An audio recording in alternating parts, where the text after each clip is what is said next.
Hello, everyone. I'm Renee Ng, and this is Asian Movie Pulse Interviews. Today, we have with us director Zhang Wei, who made the film Factory Boss in 2014, which is showing at the New York Asian Film Festival. So, Zhang Wei, would you like to introduce yourself? 你好，我是导演庄伟。Hello everyone, my name is Zhang Wei. All right. That's it.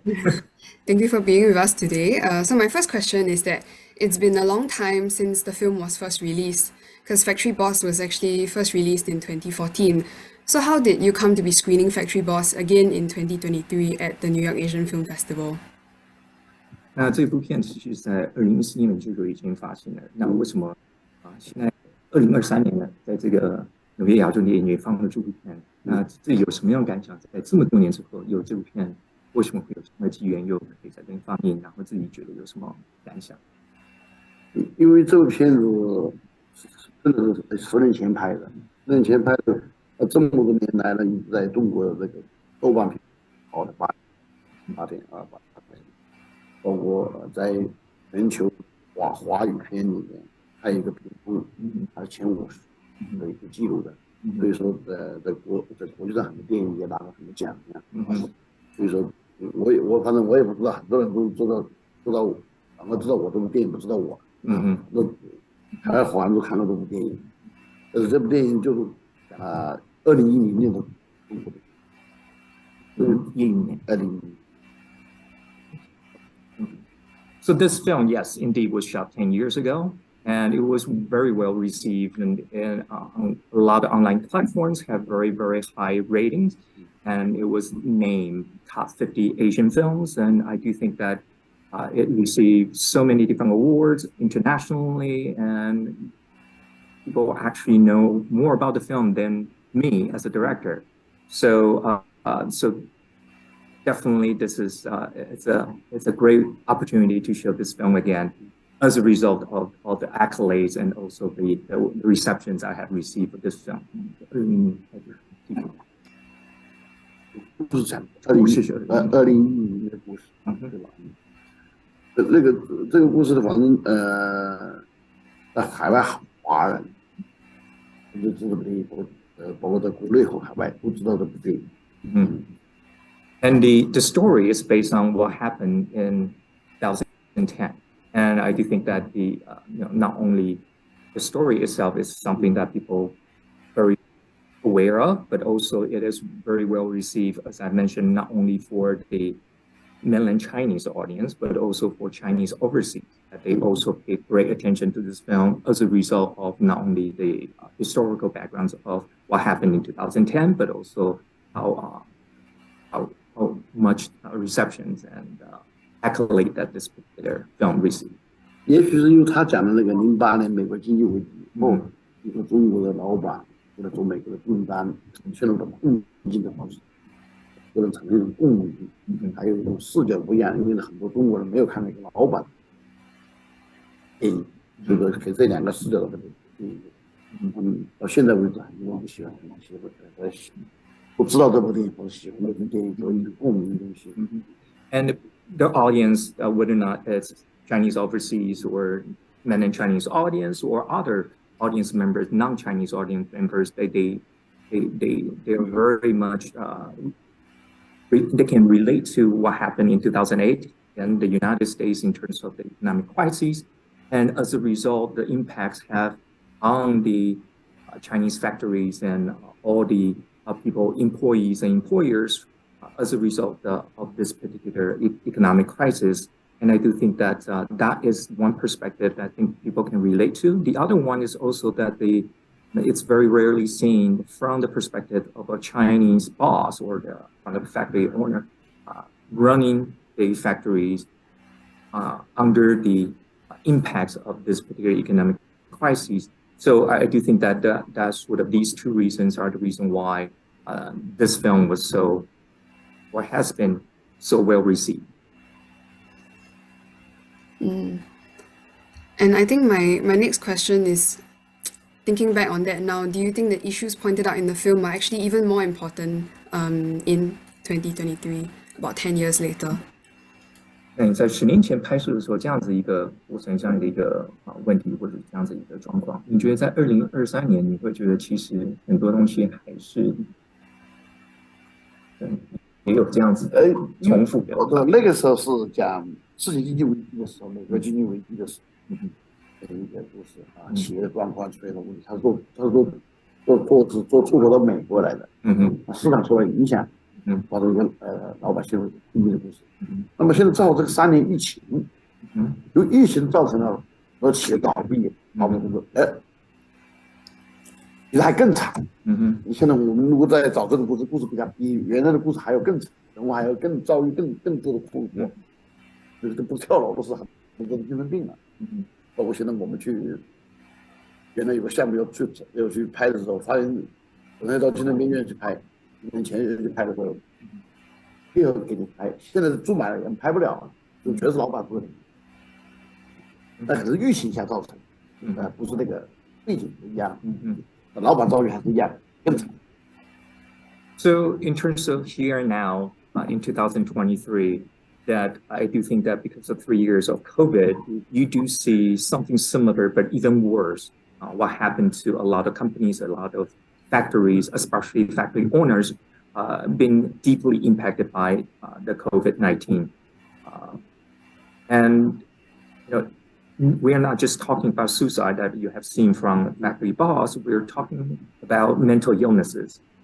A lot of people, as a result of the COVID and the impact on their own factories and the companies, they just went crazy and they were institutionalized in mental facilities. And I was trying to film to the mental institution to make some research and also to make some films. In the past, it was actually feasible because there are not that many people in there. That's why I really have the access to the mental institutions. Now I cannot even make films there. The reason for it is because it's so packed with people, and a lot of them, these are factory bosses.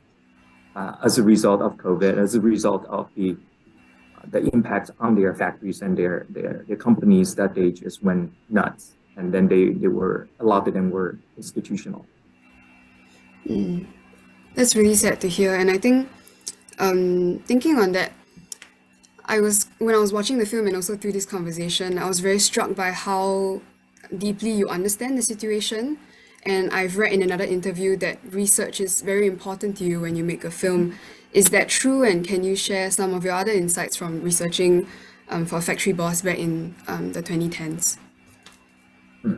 那在爱故这部片看了，你觉得这些描述啊，对人物就觉得很到位。那觉得说你是不是真的看过他之前的一些访问，说对你来说就是填调或者演这个过程是非常重要的。那能不能谈论一下说是不是所有的片子你拍遍了这个填调这一块，或者是访问、访谈、研究这一块是非常重要，让你可以到位。对，一般这个一个像跟老板分播是一个剧本做了10年，调查资料开始，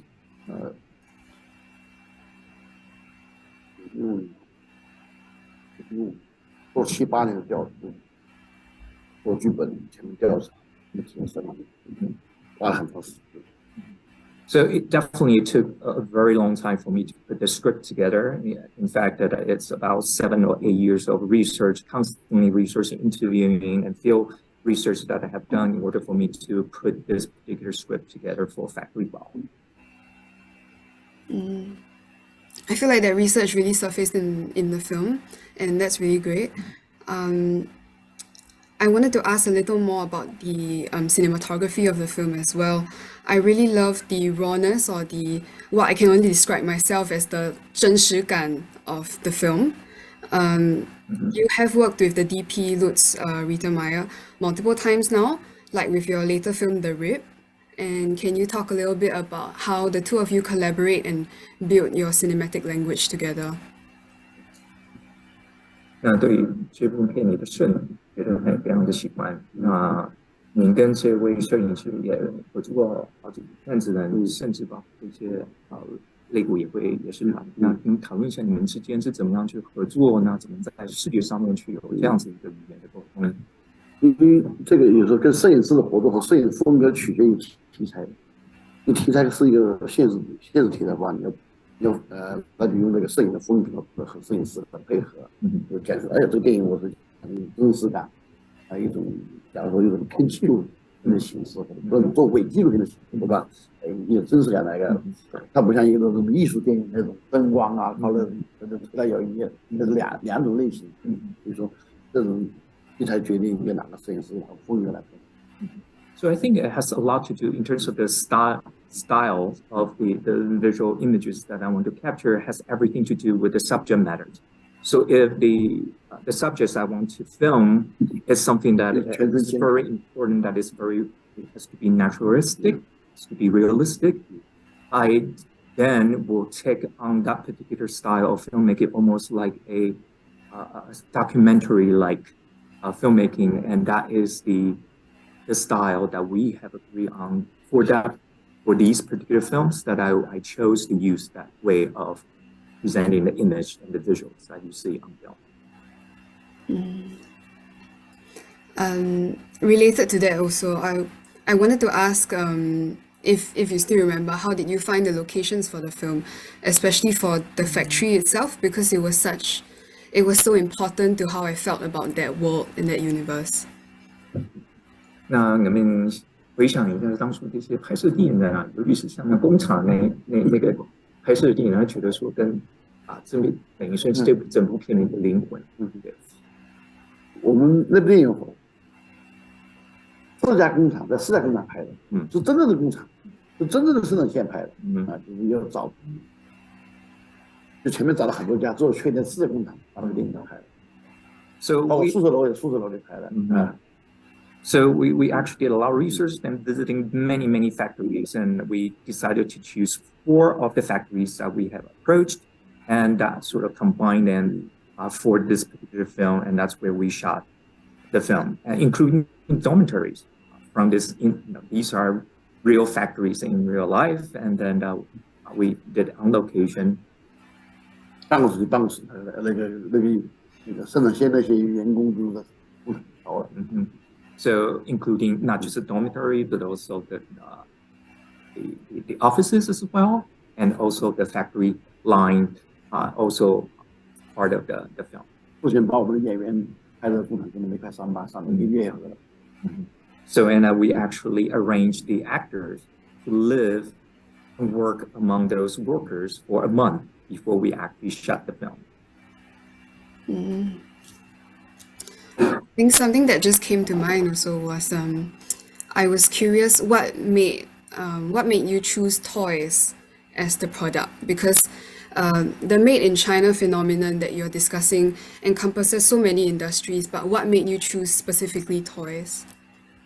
为什么特别去针对这个玩具的这一块来做？因为其实在国内出产的这些产品里面有很多不一样的企业。对。那为什么特别对玩具的企业？我们觉得是考虑电子，因为这玩具有形象感，做的把它改成玩具了。最早是做电子，电子产品啊，电话机啊，必须要电子产品，工具的东西啊，有玩具它有形象感，还有跟芭比娃娃跟美国的是吧？在做这种很多美国的玩具是中国出口的，正好跟那个，因为这个故事搞了很多，做确认。So first that we were thinking about maybe using production for electronic devices, which is many factories they are doing that, but I do think it's more stylish to actually use toys as a focus, and especially when you look at those Barbies and the connection with the United States, and it's just so visually stylish to choose toys rather than electronic devices. 剧本做了很多年，我们不曾再改，在北改了一个，最后全2008年，2010年的故事。其实这个故事在2005、2003年就开始在写，在采访在写故事了，市场的故事。So when I was thinking about writing the script, thinking about this particular script, it was 2003, 2005. So at the time, I might have different focus in terms of what kind of factory lines that I want to depict. But it is not until when right before we are shooting the film that I decided that instead of filming electronic devices, I want to capture what happened in 2010 in China for these toy companies, because that's what happened during that time. So what happened in 2003 is very, very different from 2010. And, I have to evolve, and the script has to evolve along with what's happening in the society as well. I think with that, I wanted to circle back on the research bit. I think you seem to be a director who is very led by what you see in the world. How do you search out these topics, and what about them touches you? 那再回到调研这块，就觉得说你好像拍所有的片子里面，对于就是在全世界或甚至在中国，在一些地域里面真正发生的事情是非常的有兴趣。那你是怎么样取到这样子的发想的题材啊，或者什么样的社会的为什么会感动你，才喜欢拍这个？那个时代吧，不像现在那个资讯都发达，手机、微信、抖音能看到很多故事了。那个时候就通过一些主流媒体的报纸啊。新闻再去觉得，哎，这故事思考觉得能不能打动我，感兴趣，再去采访，再去一步步来。那个时候So it's quite different now, because right now you have your mobile phone, you have your WeChat, and you have a lot of information that you're accessible, will be accessible to you. Whereas back in the day when I was writing a script for Factory Boss, you rely on more the mainstream media outlets such as newspapers and weeklies. So those are the inspirations that for me to read news articles from those traditional, conventional, mainstream newspapers articles. 为什么会有这样子触动到的？就是特别有什么样的东西会感动你？也许是我自己对项目的创作上面的感觉吧。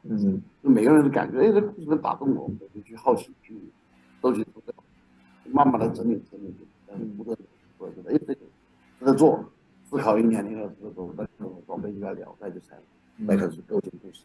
因为这个故事花个3-5自然就出来。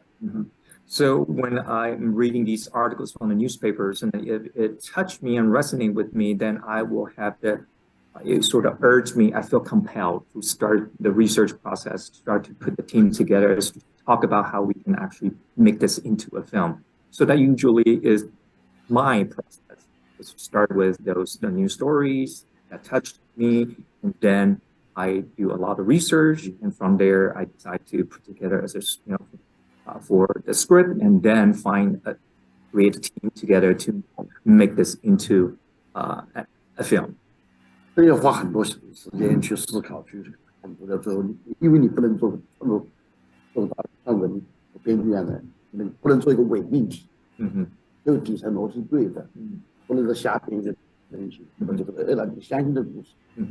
So in order for you to actually make something that is believable and it is authentic, it's credible, you cannot just sort of make up things in your head and just write your script and make your films. And for me, everything has to be rooted in reality, and that's the reason why I depends on not only the actual events that happen in real life through the reports of newspapers, and then I do a lot of research to make sure that this is as credible, as authentic, and as real as possible with my films.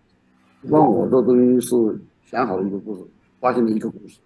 我就思考它是不是这个差不多的，我就找编辑来写，不是别的提供给我跟别的导演一样的，跟我自己考虑这个。So usually what I do is that I'm inspired by some stories, and then I think a lot about it and do a lot of research, and then I would invite myself or invite other people to write the script, and then based on the script, then I will make the film. Other directors might take the approach of a story has already been written, and then you make that into a film. But for me, it's a very much sort of from the ground up that I'm participating in the inception and also the development and also the productions and the finalizing the film that I'm making. So it's sort of almost like a all-encompassing cycle that I'm part of. All right, for my last question, if we still have time, what are you working on next? 那下一步会有什么计划？好几部7、8部，但是现在没考虑成型，就放在那里。现在市场情况也不是很好，还是在内部思考上面。So there are 7 or 8 projects that I'm currently working on, but you know they're not quote unquote mature enough 可能会做个聋哑人。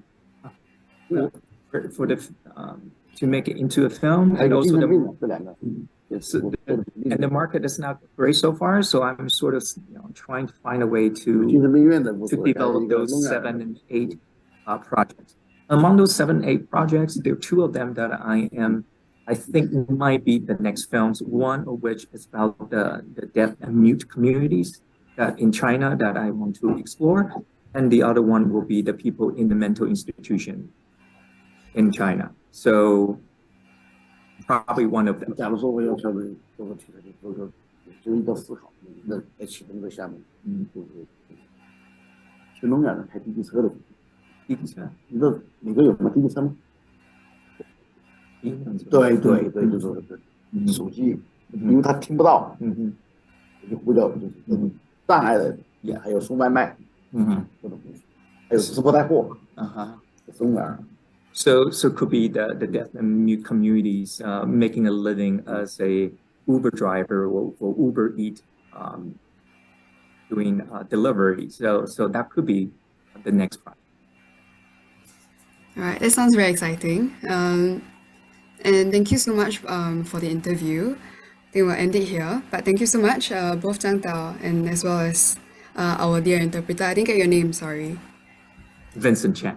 Thank you, Vincent and Zhang Wei. Yeah, thank you so much.